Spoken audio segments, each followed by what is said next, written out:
Honorable directeur, chers délégués et invités, ces 3 derniers jours ont été le théâtre de débats diplomatiques à la fois captivants et riches d'enseignements, dans lesquels des solutions innovantes ont été trouvées pour répondre aux défis de la construction du monde de demain.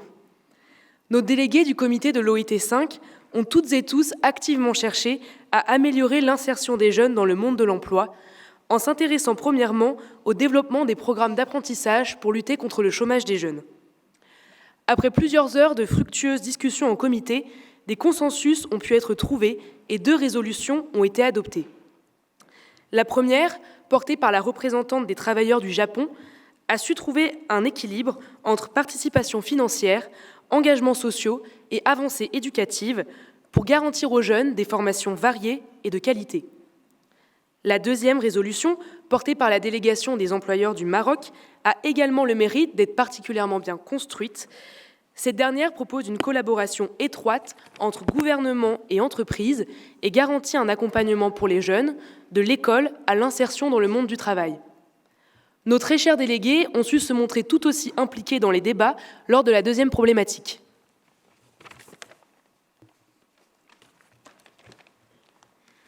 Furthermore, we tackle the issue of how can internships be upgraded to provide young people with a decent working environment.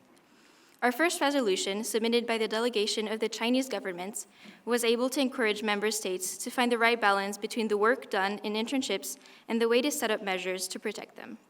While our second resolution, submitted by the employers of the USA, urged the well-being of many young people working in internships around the world. As aspiring young students prepared to enter the professional arena, our delegates successfully achieved not just one, but 2 remarkable resolutions with cheerfulness and unwavering dedication. During these 3 intense days of debate, the delegates managed to pass 4 resolutions, despite the long, tedious, but above all, never-ending debate of the Clause 6.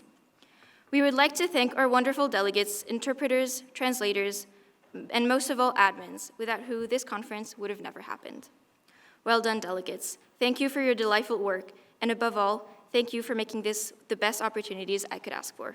I yield the floor back to the chairs.